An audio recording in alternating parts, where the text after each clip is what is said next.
If I can't sell the better coffee that our farmers are now producing for a better price, I fail. Yunnan? Never heard of it. This is actually quite nice. But that is easy to solve. The average consumption is less than 2 cups a year. The French term of la commune, processing methods to get more complexity out of the bean. For the fun of it. Welcome to Bean Stuff. Do people have a concept or a misconception of Chinese coffee that you have to break, or are people typically pretty open to trying it as a new coffee? People are, in my experience, open to try new coffees, and there is like a stigma that you need to overcome first when it comes to Yunnan coffees. In the better of two cases, people just have no expectations. Yunnan? Never heard of it. Let's see what that is. Right? Yeah. And now with this year's harvest, typically we get now positive reactions from these people. Because they didn't expect anything. Oh, this is actually quite nice. Much harder is when people have been cupping commercial grade Yunnan coffees before, which have a tradition of having issues with clean cup, which have a tradition with things as bad as phenolic as an undesirable note in there. Everything explainable with the mass coffee-oriented processing methods in relatively small and poorly equipped settings. So they would dry the coffees on broken patios with the dogs and the cats and the chickens running over it all the time. And when the rain comes, and Yunnan is a place on this planet where during the harvest season you do have temporary heavy rains. They come out of the blue. Suddenly you have a day or even 2 or even 3 days of rain. Now, when they're not equipped for it, What do you do? you're halfway through the drying and you get wet again and you get mold and you get all kinds of uncontrolled fermentation situations. That resulted in that proverbial Yunnan phenolic. But that is easy to solve. You just need to get the coffee on raised drying beds and you need to get your tarps over them.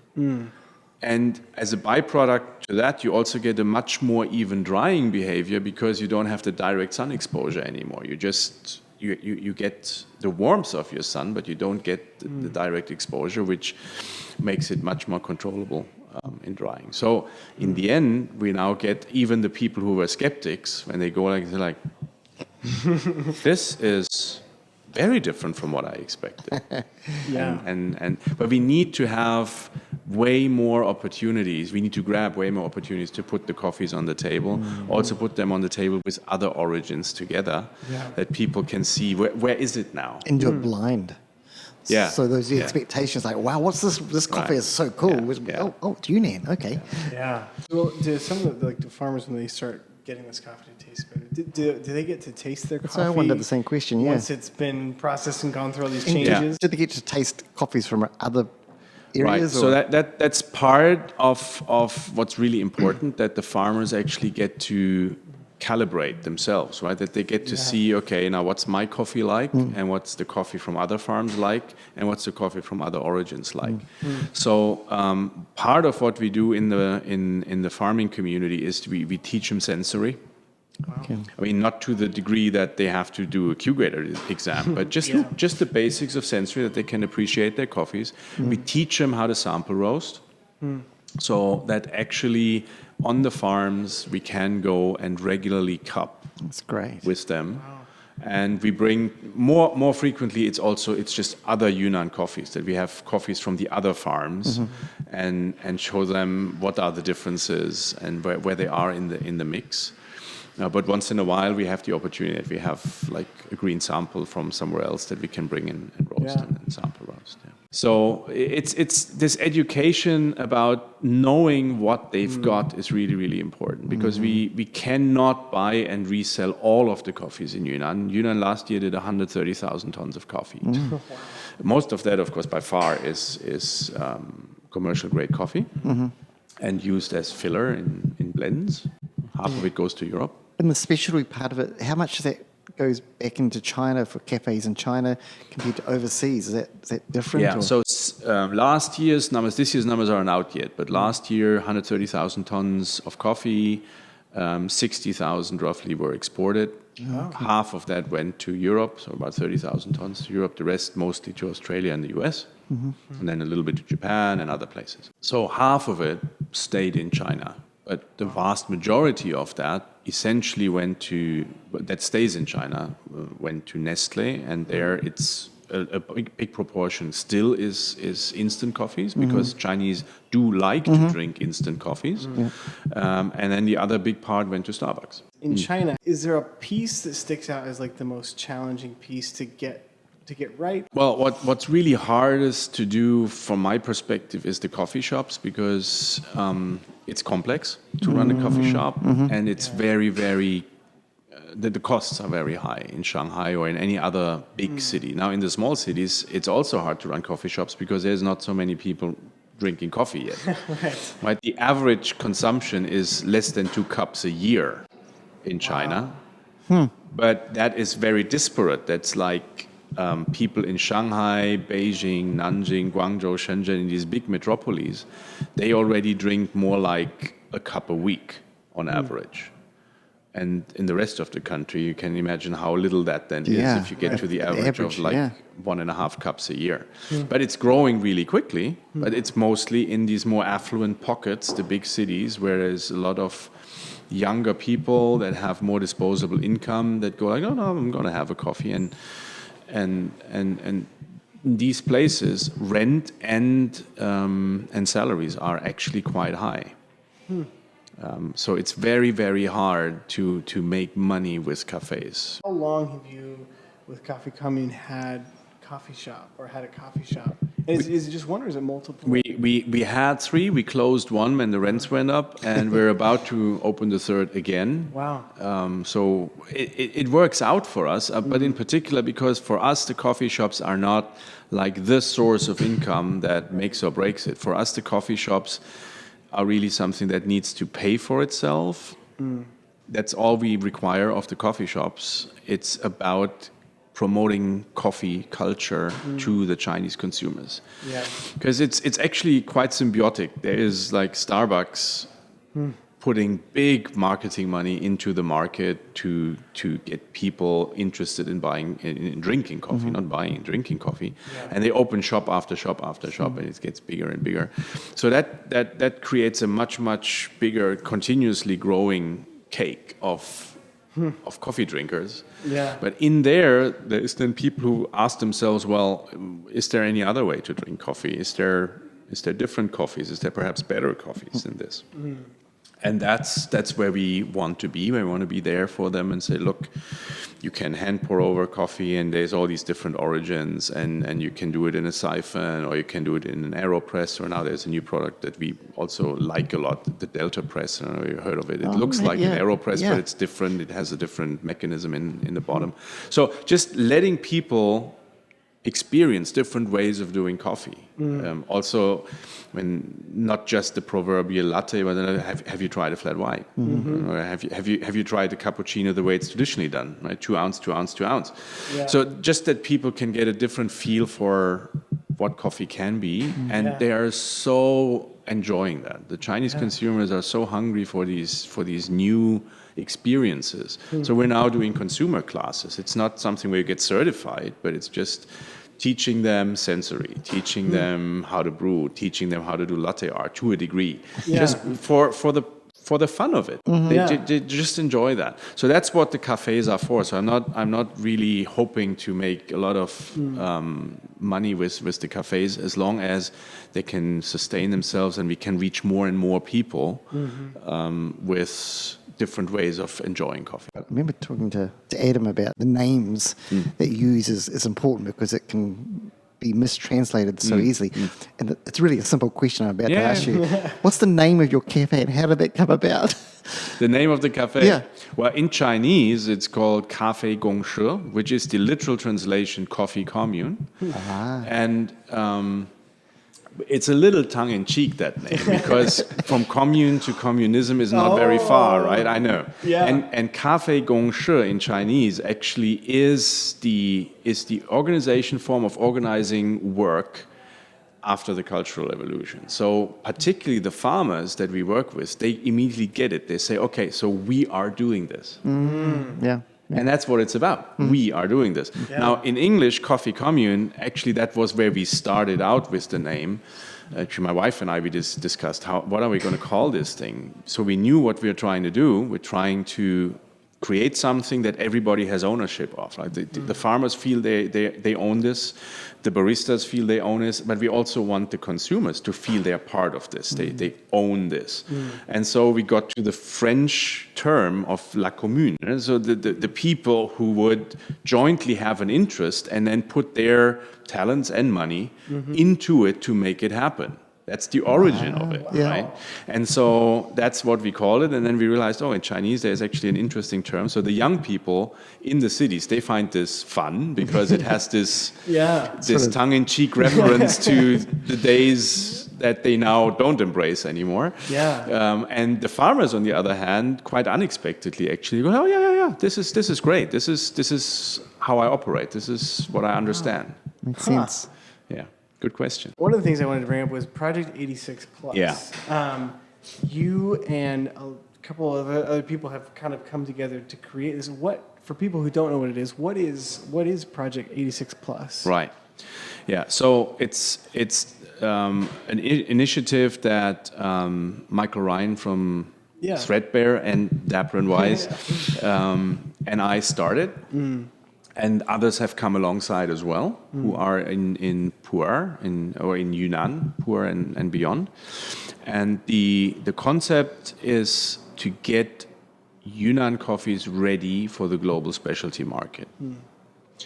And we call it 86 plus because you can argue that from 86 points onwards, it can't be just an okay specialty coffee. From these points onwards, when you cup, if your coffee gets more than 86 points, it's unique. It has a character. It has something going there that people will go like, ooh, I really want to have this on the table again in the next round when you have like competitions, right? So that was the thinking behind it. We said we call it a project because it's not, we call it that and the coffees are like that. It's a project, it's work that needs to be done continuously, consistently over several seasons. And the target is to get these coffees consistently over 86 points. That's why we call it 86 plus. And the way we do this is in two areas. One is on the farms, on the ground, to be very systematic about specifying what needs to be done and recording how it's done so that we have statistically relevant information that we can then analyze and say, okay, what did that yield us? So that we can really see what are the best methods, what are the best practices for that particular terroir, for that particular varietal. And because over 90% of all coffee in Yunnan is one varietal, and that's Katimor. And Katimor is not known for its complexity. Katimor is sweet, has a good body, has all that, but we need to work really hard on processing methods to get more complexity out of the bean. And it works, but it needs to be done systematically. And on the other side is making sure that we understand what the market wants. So we've been able to enlist 30 roasters and cuppers from all around the world, specialty roasters and cuppers. Some former roast champions, like Ruben Gardelli is one of them, and Alexandru Nicolae is one of them, and James Craig from Australia is one of them. So, just to name a few. So, in total 30. Wow. From every continent except Antarctica, and that's only because I couldn't find a roaster in Antarctica. We could work on that. Are you listening out there? and they are all they've all agreed to receive the samples as often as we send waves of samples, to roast them and to cup them and to send us their feedback in our structured, very simple report format within a week of receiving the samples. That's all they need to do. So they don't have to pay anything, they don't have to buy the coffees or anything, they just need to give us their honest feedback, what they think about the coffees. So we're really excited until it's there because it takes time until everybody had their samples and until everything comes back. Michael Ryan, he is collating all that. So we'll probably have another 3 to 4 weeks to go until we can actually take a real look at how did it go?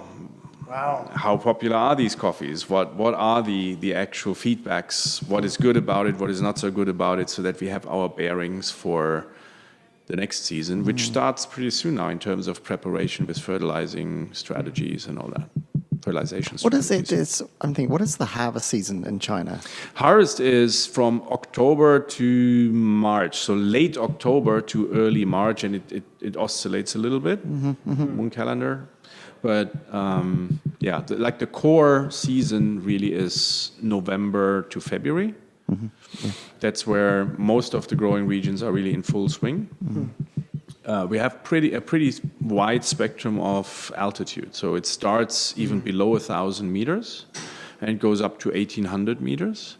We also need to bear in mind we're at around 23-degree latitude. So the actual altitude is actually higher than what the numbers say because we're so far north.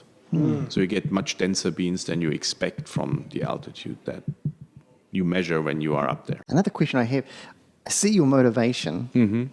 I love what you're talking about, getting people out of the poverty cycle, and it's not just, it's not making millions of dollars, it's about how can we help people. The question is sort of in terms of what gets you up in the morning, because it sounds like a lot of work, it sounds like a lot of hard work, and everyone's motivated by different things, different whatever, but what, for you personally, what motivates you to work so hard at this? Well, it's the hope of seeing these families change, but I could also just make it a bigger word and say, I want to disrupt this industry. I just want it to change because it's not an isolated thing.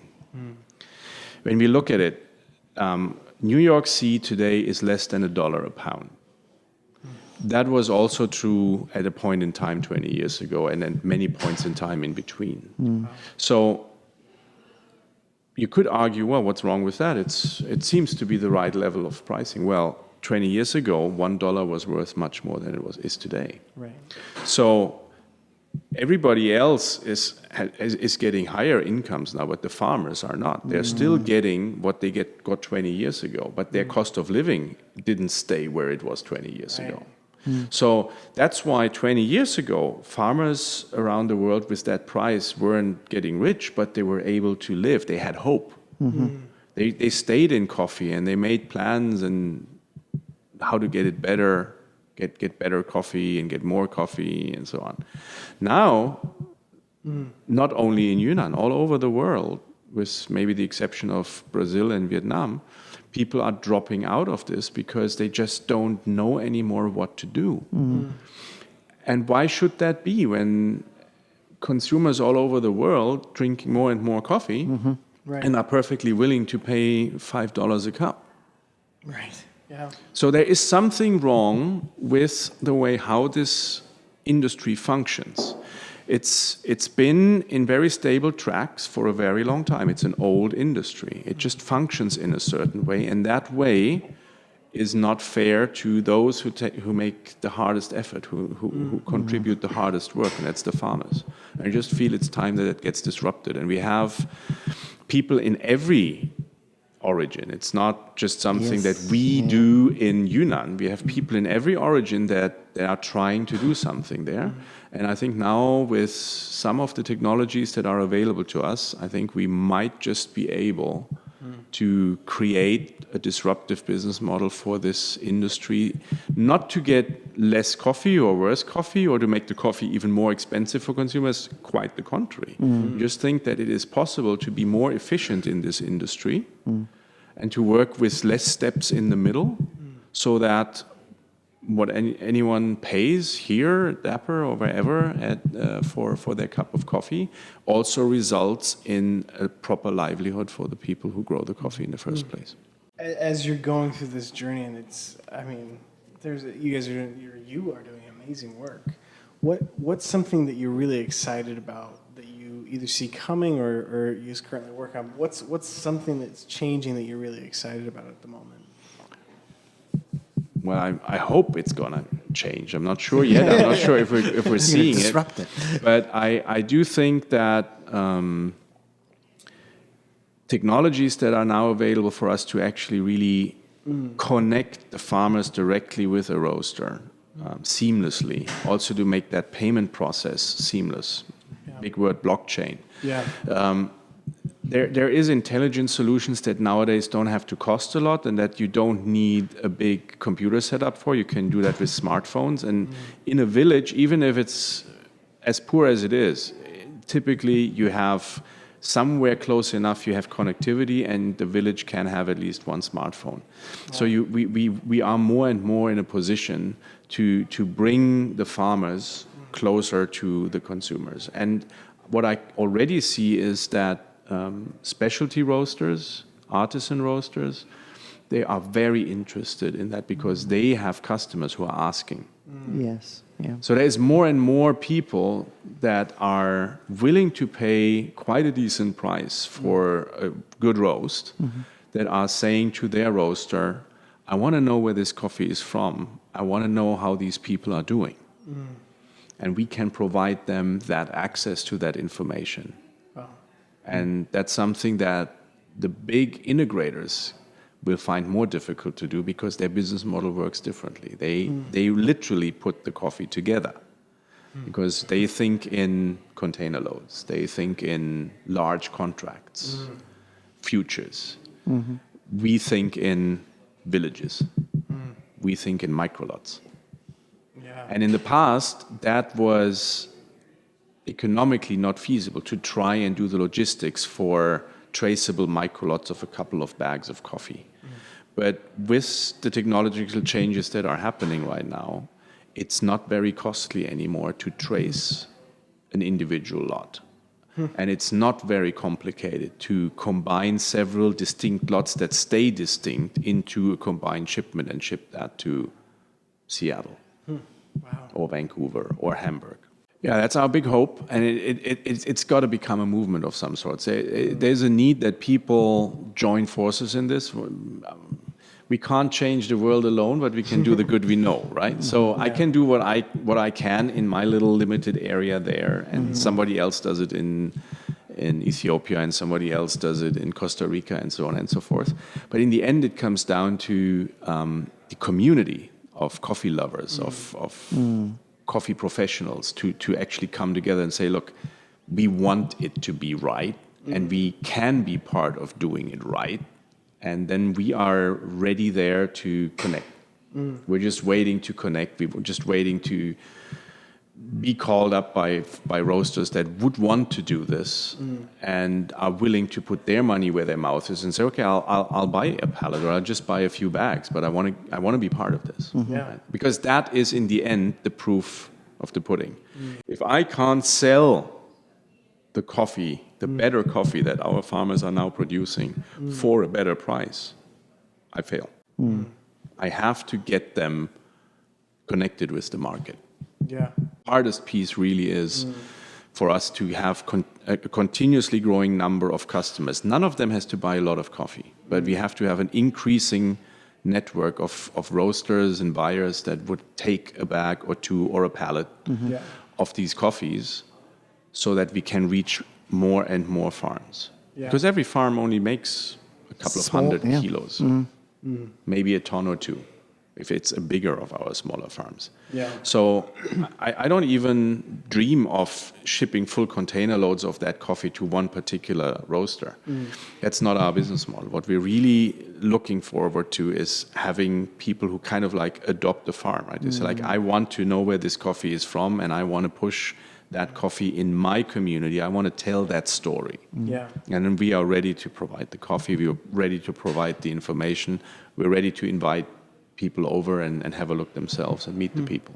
And if people want to get connected with the awesome things that you guys are doing, what's a good way for people to get connected with Coffee Commune or Project 86 Plus? Well, I think the easiest probably for most people is Instagram or Facebook. Yeah. outside China at least. In China, we need a VPN for that. Instagram would be either the handle project 86 in numbers and then plus written out. That's the project, or coffee.commune. That's us. And you find us on Facebook with the handle Yunnan Coffee. That's kind of cool. Yeah. It was available. Yeah. So that's probably the easiest ways to get connected. Thank you so much for joining us on the podcast today and making time to come and good. speak with For us. me, that was a dream come true to be able to meet you. Oh. I've been following your podcast. They're awesome. Oh, well, thank So you. it was great to have this opportunity just coming over from Boston and see you face to face. That was awesome.